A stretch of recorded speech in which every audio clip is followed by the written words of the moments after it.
Un barril de petróleo viaja desde su origen cientos o miles de kilómetros para que con una parte de sus derivados produzcamos este balde, la manguera, las sillas y las mesas de este bar, o botellitas que usamos, tiramos y que luego alguien recupera para que viajen otros cientos o miles de kilómetros y vuelvan de lugares como China, por ejemplo, pero convertidas en una campera de Polar. ¿Qué representamos con toda esta cadena? La obtención, producción, aplicaciones y el reciclado de un material con el que se elabora nuestra ropa, que forma parte de los autos, pero también está en estas papas y en los cajones que las contienen, y en pequeños juguetes que probablemente alguna vez todos usamos. Les presento una familia de materiales tan numerosa como sorprendente, la de los polímeros.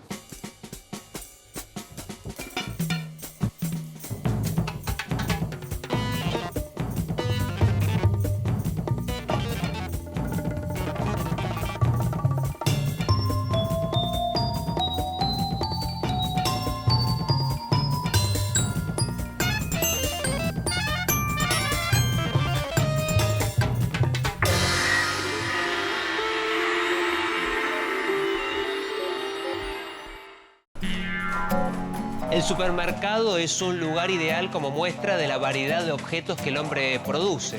Podemos encontrar casi todo.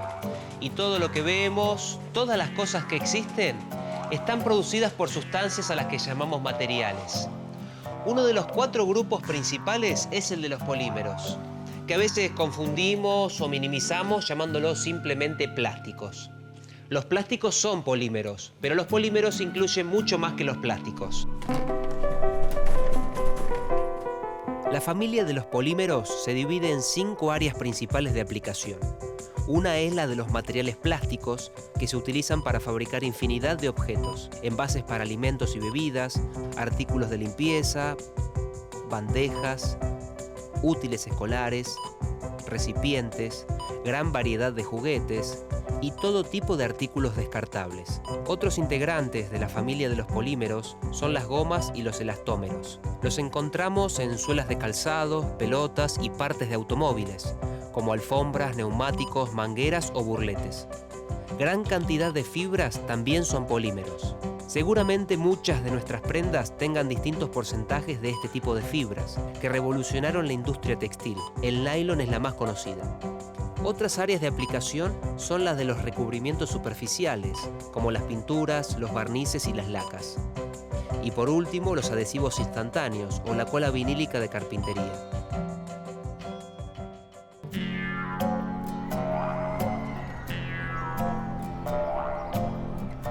En el mundo animal, la clase de los mamíferos abarca a todos los vertebrados de sangre caliente, pelo y glándulas mamarias con las que alimentan a sus crías.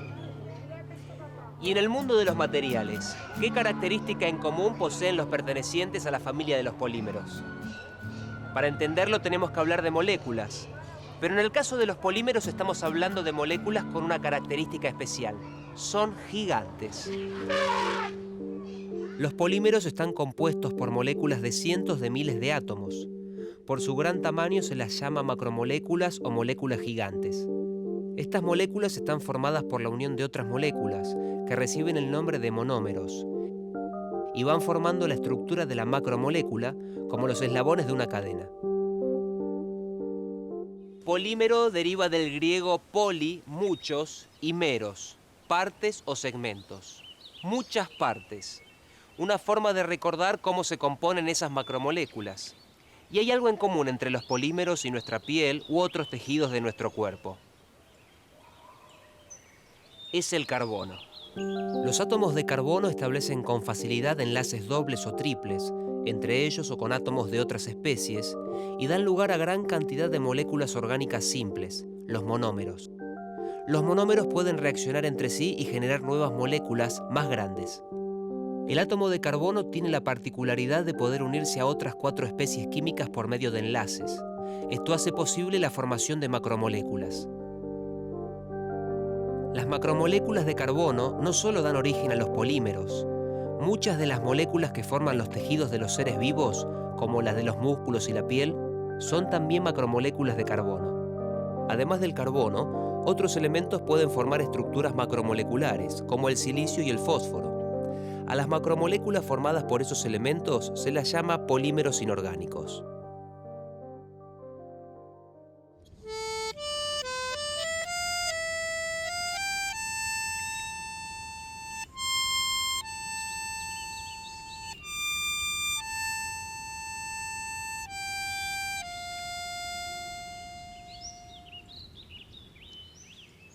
Para la producción de este instrumento se utilizan polímeros.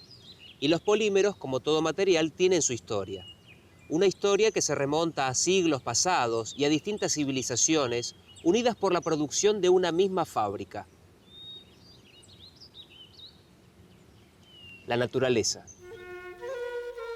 Desde épocas remotas, el hombre utilizó materiales de la familia de los polímeros que el reino animal o vegetal le brindaba, los polímeros naturales. De los Andes peruanos proviene la papa, recién introducida en Europa a partir del siglo XVI. La papa y la madera son parte de la familia de los polisacáridos, polímeros naturales que incluyen el almidón y la celulosa. El pan, el maíz y las papas son abundantes en almidón, que puede tener hasta 10.000 unidades de azúcar unidas entre sí. La celulosa es el principal polímero constituyente de plantas y árboles.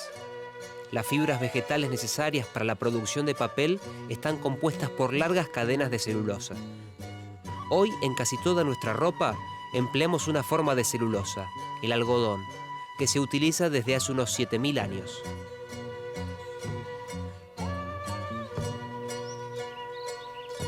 A lo largo del tiempo, algunas fórmulas y procesos fueron mantenidos en secreto durante años. En América hay historias curiosas, como la de un proceso común para las civilizaciones precolombinas que los europeos tardaron casi 3 siglos en imitar. Hablamos de otro polímero natural, el caucho. Se obtiene del árbol del caucho mediante un tratamiento de sangrado. Pueblos originarios de América, siglos antes de la conquista, conocían algunas propiedades del caucho, su elasticidad y su capacidad de repeler el agua. El nombre del material deriva de cauchuc, término de una lengua indígena de la zona del Perú que significa impermeable. Los mayas fabricaban con caucho las pelotas para su clásico juego. Los calzados y abrigos resistentes al agua creados por los indígenas no pudieron ser reproducidos en Europa, donde recién se aplicó comercialmente el caucho en 1791 para impermeabilizar tejidos, tratándolos con caucho disuelto en trementina.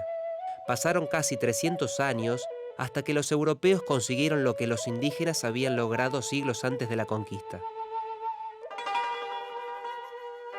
Otro secreto sobre un polímero natural fue guardado por un pueblo durante 30 siglos. Es la historia de la seda, por mucho tiempo, un misterio chino. La mariposa del gusano de seda es originaria de China. Según la tradición, fue la novia de un emperador quien descubrió las posibilidades del capullo. La obtención y el uso del hilo de seda fue un secreto que los chinos conservaron durante más de 3.000 años, hasta que alrededor de 300 años después de Cristo, los japoneses lograron revelarlo. También desde épocas remotas se utilizan algunos materiales que el hombre logró modificando ciertos polímeros naturales mediante procesos químicos.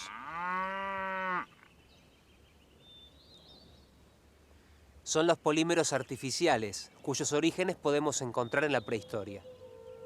El primer polímero artificial utilizado por el hombre fue el cuero curtido, un polímero natural modificado, una forma artificialmente reticulada o entrecruzada de las proteínas encontradas en las pieles de los animales. Ya en la Edad Moderna, el hombre modificó otros polímeros naturales para crear materiales con mejores propiedades. Los primeros fueron los derivados de la celulosa y marcaron el comienzo de una verdadera explosión de los polímeros sintéticos, que continúa hasta nuestros días.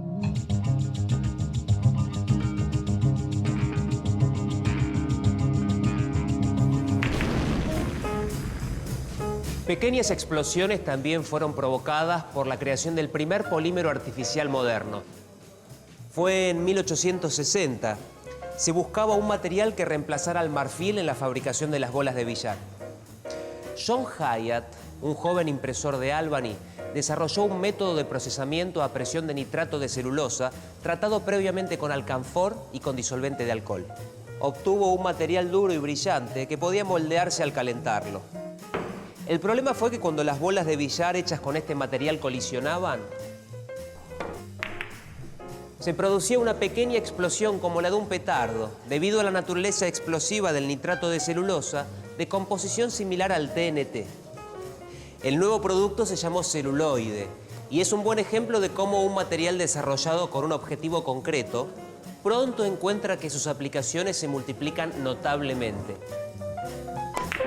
El celuloide se utilizó en mangos de cuchillo, armazones de lentes, y sin él no hubiera podido iniciarse a fines del siglo XIX la industria cinematográfica. El celuloide tuvo un notable éxito comercial, a pesar de su deterioro al exponerlo a la luz y de ser muy inflamable. Desde la creación del celuloide, el hombre no tardó en descubrir que además de modificar macromoléculas de origen vegetal, también podía crear macromoléculas y obtener infinidad de materiales con una enorme gama de propiedades.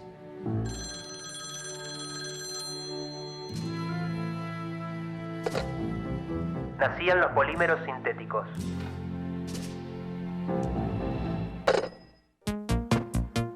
En 1909, el químico Leo Baekeland creó el primer plástico sintético de la historia, la baquelita. Su producto podía moldearse a medida que se formaba y se endurecía al solidificarse. No conducía electricidad, era resistente al agua y a los disolventes. Se lo llamó baquelita y con él se fabricaron carcasas de teléfonos y de radios, estructuras de carburadores y asas para cacerolas.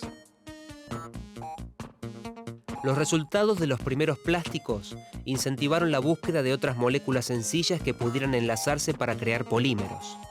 Así, en los años 30, químicos ingleses obtuvieron un nuevo material a partir del gas etileno, bajo calor y presión, el polietileno. En Alemania se creó el poliestireno, utilizado en vasos, en potes y en hueveras.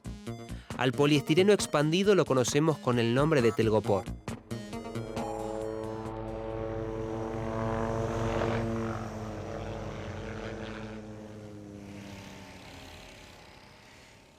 En los años 30, la empresa DuPont produjo la primera fibra artificial, el nylon.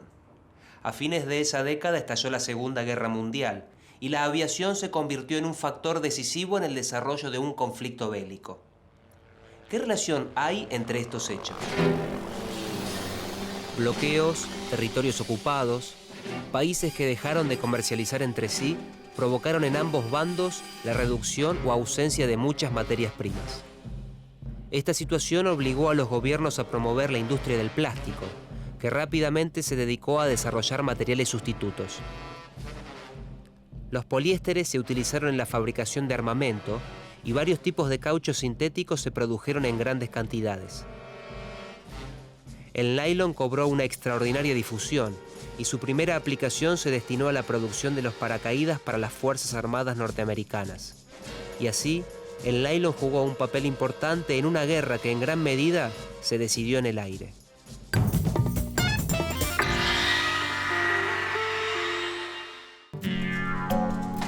Sin el desarrollo de materiales poliméricos, muchos avances en áreas tan distintas como la medicina o la tecnología espacial hubieran sido imposibles. Y la clave para esos desarrollos tan diversos están en las propiedades de los polímeros, es decir, en sus características esenciales y en la forma en que se comportan ante distintas circunstancias. En general, los polímeros no reaccionan químicamente en contacto con otras sustancias orgánicas. Por eso se utilizan para envasar con seguridad medicamentos, bebidas y productos alimenticios. La densidad de los polímeros es en general menor que la de materiales cerámicos y metálicos. Esto facilita su manipulación y transporte y por lo tanto disminuye costos. Los polímeros pueden ser moldeados sin necesidad de grandes fuentes de calor, con el consiguiente ahorro energético, y son en general malos conductores de la electricidad, es decir, buenos aislantes eléctricos. Todos podemos imaginar las consecuencias que tendría el agotamiento del petróleo en actividades como el transporte, por ejemplo. Pero ¿qué consecuencias provocaría en industrias como la de los plásticos?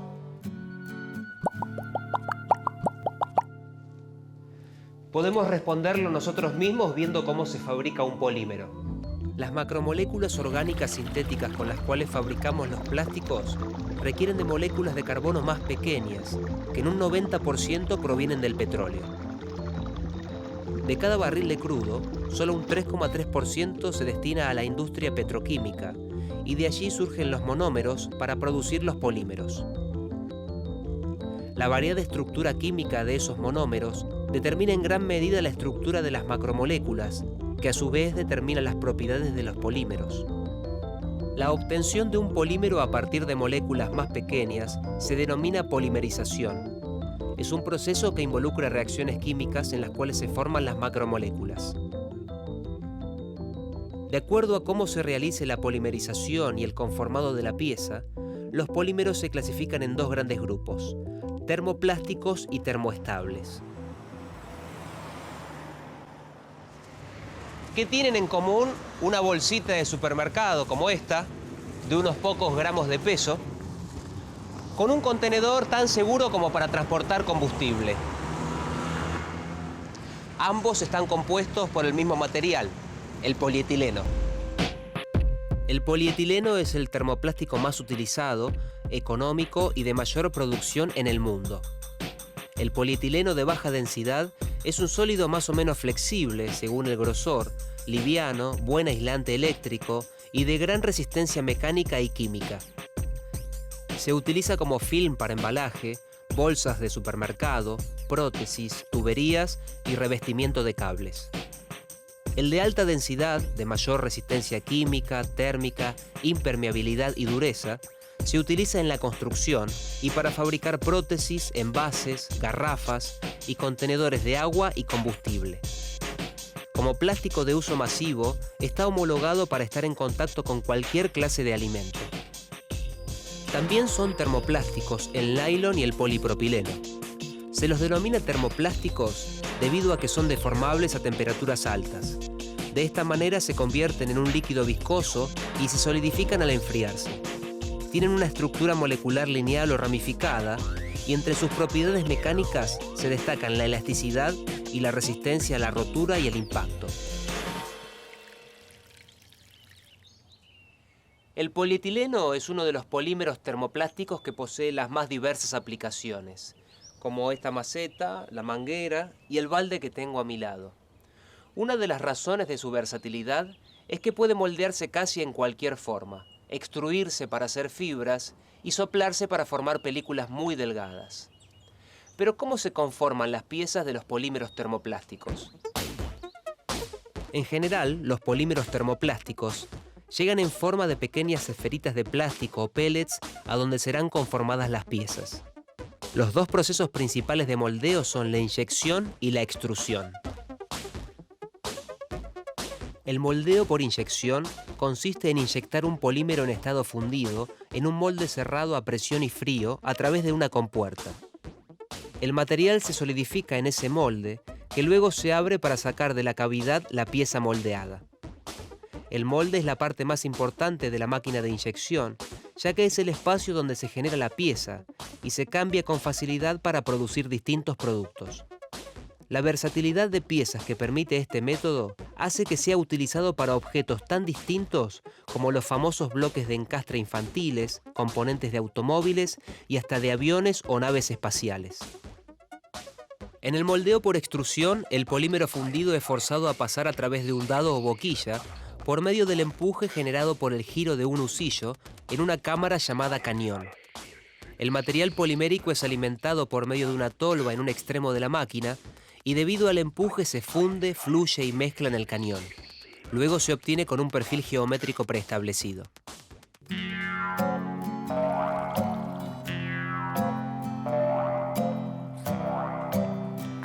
Hasta aquí hablamos del primero de los dos grandes grupos en que se clasifican los polímeros sintéticos, es decir, los termoplásticos. Vimos sus propiedades, la forma en que se polimerizan, cómo se moldean y la infinidad de aplicaciones que se obtiene de ellos. Ahora vamos a hablar del segundo grupo, los termoestables o termorrígidos. La estructura de las macromoléculas que forman estos materiales termoestables o termorrígidos es entrecruzada. Algo así como una única macromolécula supergigante que forma toda la pieza sólida. El moldeo de un material termorrígido es distinto al de un termoplástico, porque la polimerización y el conformado de la pieza deben realizarse en simultáneo, ya que una vez polimerizados se convierten en sólidos que no funden con un posterior calentamiento, sino que se degradan impidiendo su reciclado. Son polímeros termoestables la baquelita, diversas resinas como la epoxi y el poliuretano entrelazado. Una vez comenzado el calentamiento, un plástico termorrígido continúa endureciéndose. En el moldeado por compresión, el material se coloca en el molde abierto. Un taco aplica suficiente calor y presión para llenar la cavidad del molde. La temperatura del taco y la cavidad puede ser de hasta 149 grados centígrados. Las cadenas del polímero se entrecruzan rápidamente y el plástico se endurece para tomar su forma definitiva. Resulta curioso que materiales de la misma familia puedan estar en el relleno de colchones y en paragolpes de autos, en la industria de la construcción, en el interior del cuerpo humano y de este cómodo puff. Lo cierto es que las posibilidades de los polímeros crecen cada día. Pero ¿cuáles son las propiedades de las distintas clases de polímeros que los hacen apropiados para determinadas aplicaciones? El polipropileno, por su buena resistencia térmica, eléctrica y baja absorción de la humedad, se utiliza para bolsas de freezer y microondas. Su resistencia al agua hirviendo lo hace apto para productos esterilizables como chupetes o jeringas. Otras propiedades son su dureza, resistencia a la abrasión e impacto, transparencia y nula toxicidad. Se utiliza también para fabricar juguetes, valijas, alfombras, autopartes, cables y suelas de zapatos. El poliestireno es el tercero entre los termoplásticos más utilizados. Posee baja densidad, estabilidad térmica, buenas propiedades eléctricas, absorbe poca agua y resiste moderadamente a los químicos. El de uso común se utiliza en envases descartables, juguetes, difusores de luz y electrodomésticos. El poliestireno de alto impacto se emplea cuando se requiere mayor resistencia. Es aplicado también en juguetes, electrodomésticos y muebles. En cambio, el expandible se usa en la fabricación de espuma de poliestireno, utilizada en la producción de accesorios para la industria de empaques y aislamientos y elementos para la construcción. Los nylons son los polímeros más comunes usados como fibras. Generalmente asociamos el nylon con prendas de vestir, pero también tiene muchas otras aplicaciones en actividades como la medicina, la pesca, la navegación y el deporte. Los nylons o poliamidas son polímeros ingenieriles con múltiples aplicaciones. Se emplean también para fabricar cerdas para cepillos, suturas para cirugía y el encordado de raquetas de tenis. Moldeados se utilizan en aislamientos, peines y piezas para maquinarias. Hilos de nylon se emplean en la pesca deportiva o industrial. En los productos textiles, la apariencia de las fibras de nylon puede ser similar a la de las naturales, pero su resistencia a la tensión es mayor que la de la lana, la seda o el algodón. Los poliuretanos pueden ser flexibles, como el utilizado en el relleno de colchones, o rígidos. Este material reemplazó al metal en los paragolpes de los autos y es también utilizado en volantes, tableros y defensas, ya que resiste la oxidación, los aceites y la abrasión. Además se usa en calzados, juguetes, fibras y por su resistencia al fuego como aislante de tanques y en recipientes, tuberías y electrodomésticos. Las resinas poliéster con refuerzo de fibra de vidrio reemplazaron a materiales como la madera, el vidrio, el acrílico, el cemento o el yeso. Las industrias que más las utilizan son la automotriz, la marina y la construcción. Las resinas de poliéster saturado se usan en las lacas para barcos, en pinturas para aviones y en suelas de zapatos. El teflón reúne una serie de características que permiten múltiples aplicaciones. Soporta temperaturas de hasta 260 grados, es el plástico de mayor resistencia química conocido y de mayor resistencia a la fricción. Ofrece excelente aislamiento térmico, se utiliza en utensilios de cocina y tiene infinidad de aplicaciones tecnológicas, entre otras, como parte de órganos artificiales para implantes. El policarbonato es un plástico transparente de elevada resistencia a la deformación térmica, de estabilidad dimensional y de resistencia a la intemperie. Por ello es muy utilizado en ventanas y cerramientos inastillables y lentes livianas para anteojos.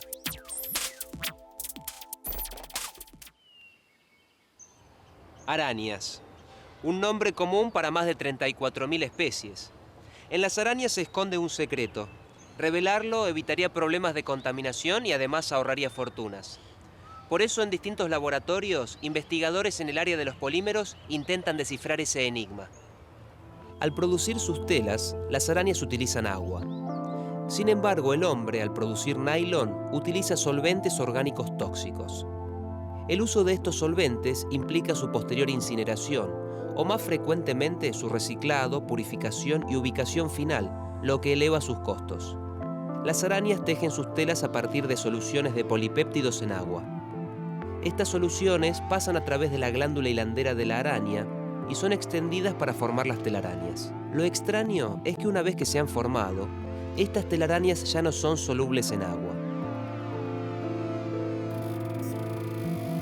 Si los científicos pudieran revelar el misterio de cómo las arañas producen sus telas, el hombre podría producir un plástico que reemplace el nylon de forma más ecológica. Descubrir e imitar el secreto de las arañas es solo uno de los desafíos en el área de los polímeros.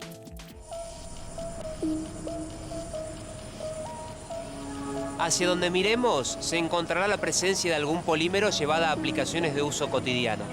Y sus posibilidades de desarrollo futuros son ilimitadas. ¿Cuál es el próximo paso? Polímeros que se contraen en presencia de un campo eléctrico para diseñar músculos artificiales. Estos materiales no dejarán de sorprendernos, y esto es solo el principio.